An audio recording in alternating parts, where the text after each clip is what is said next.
But first, I want to continue our conversation over the Biden classified documents. We start with California Congressman Adam Schiff, who's weighing in on this. Joining us now for more is reporter for the Daily Caller, Brianna Lyman, and Project 21 National Advisory Board member and radio host Christopher Arps.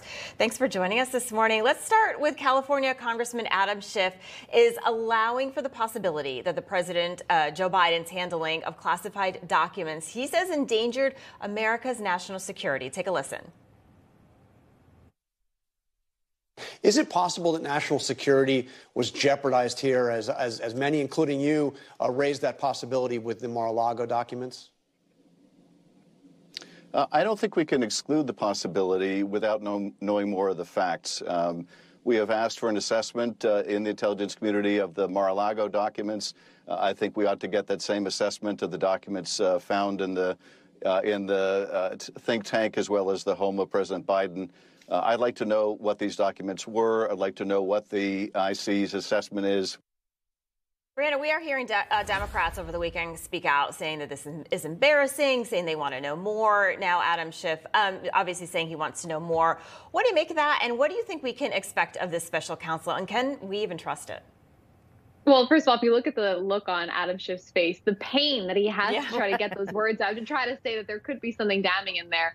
I think he and other Democrats are trying to give this perception to the American public that they want to treat this equally, when we know for a fact you've had Democrats come out and try to smooth things over for Biden, say that it was an accident, that they were mishandled on accident. But we know they weren't on accident because we know that in 2017, those documents were removed. And we know months and including years later, those documents were intentionally moved to other non-secure locations. So that was intent. And when it comes to the investigation going on here, obviously the special counsel is a Trump appointee. So a lot of people feel like that could possibly make things feel even keeled. But I do believe that Robert Hur has had some kind of involvement with the Steele dossier, which of course raises its own questions, whether or not he did his due diligence to check out that. And in terms of just a general overscope of this, I think we'd see a more robust investigation from the weaponization of the federal government committee should they take on this exact case rather than the special prosecutor. And Chris, you know, I was speaking with Alan Dershowitz earlier this week, or I should say last week, and he was saying that neither President Biden nor former President Trump should be indicted at all. This should be completely dropped. There are probably other presidents and vice presidents who also have sensitive documents. He thinks it's ridiculous. Do you think that what we're finding out now about President Biden having these documents, do you think this completely, or I'll say all but exonerates President Trump? Many are saying this is the ultimate gift for him. Yeah, I think this makes it almost impossible for the Justice Department to indict former President Trump on his documents of case. Of course, sitting president cannot be indicted, so Joe Biden doesn't have to worry about that so much.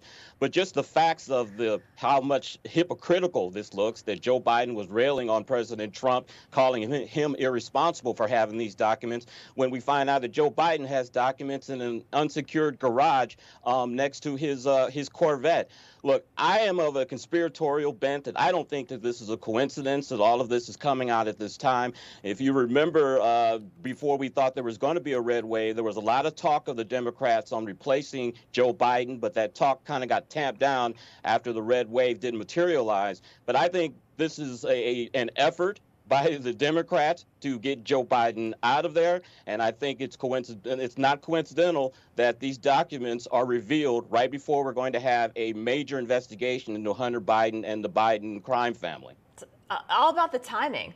I mean, with everything, really. I want to move on to a different topic now, because obviously the border is a major headline that we continue to talk about. But now we're starting to see more Democrats head to the southern border after finally realizing that there is a crisis there. First, President Joe Biden visited, and now New York City Mayor Eric Adams visited the border, where he said the arrival of tens of thousands of asylum seekers could cost as much as $2 billion for the city.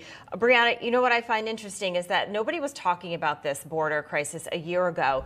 And then when when DeSantis and Abbott started sending migrants on buses to sanctuary cities, all of a sudden it's getting attention now. So maybe what they did worked, because now we had Newsom who went to the border, now Mayor Adams. What do you make of this?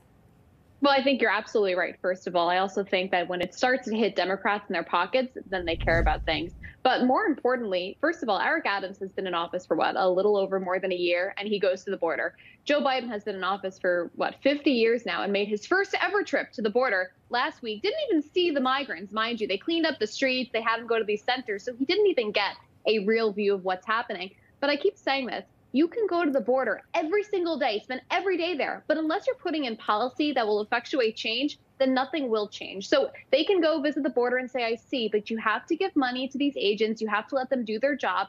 And in my opinion, honestly, close the border down entirely. Let nobody in, legal or illegal, until we get everything under control, because it's harming the American public. Chris, to that end, how much pressure do you think this problem, and that seems to be an understatement, put on the Biden administration to fix the border crisis? Or do you think it's just too late? Or do you think there's just a refusal to truly see what is going on? Also, to Brianna's point, that it was completely kind of a Potemkin village situation where everything was cleaned up before the president got there. Yeah. Look, I'm reading reports that Joe Biden's trip to the border, which he had to go to the border since he was going to Mexico, is this shift of Joe Biden and his administration to paint him as a centrist for the upcoming 2024 elections. I think it's way too late for that, especially during the campaign when he basically was inviting migrants from Central and South America to come to the United States if he is elected. I also find it very curious that the New York mayor headed down to the border after the Democratic governor of Colorado was sending migrants to New York and to Washington. And then all of a sudden, he felt necessary to go to the border. The Democratic governor of Colorado sending these people to Washington, D.C. showed that this is not a partisan issue. This issue affects Democrats, Republicans, border states, and non-border states. Yeah, Brianna, it's interesting because I was looking at the coverage of Mayor Adams. It seems that he saw more of the border than President Biden did. And I just wonder, was it even worth President Biden going? Because he walked the streets that were cleaned up. He didn't go into the migrant camps. He didn't really see what was happening. And again, the only solution he seems to come up with is an app, and that they need more money, and that Congress just isn't working with them. Yeah, and he told individuals from 4 countries, he said, don't come here legally. You have to remain in Mexico, but we're also going to give a 30,000 person cap each month for these individuals if they use an app. And again, this isn't a sufficient solving solution to the border crisis. And Joe Biden, again, he did a drive-by at the border a few years back. That did nothing. His visit to the border did nothing. It was purely optics, right? Joe Biden went to the border. Great. We saw Kamala Harris, the border czar. She's gone to the border in 2 years. What has changed? Absolutely nothing. And it's not even just Democrats. It is Republicans as well. And, again, we have Ron DeSantis, Greg Abbott, finally, holding people's feet to the fire by sending migrants to these Democrat cities, making sure every state is a border state. But it's still not enough. Everybody needs to get a move on it because the American people elected them to keep us safe and secure, and they're failing. Yeah, absolutely. Great points, Brianna and Chris. Thank you so much. We will see you again at the top of the hour.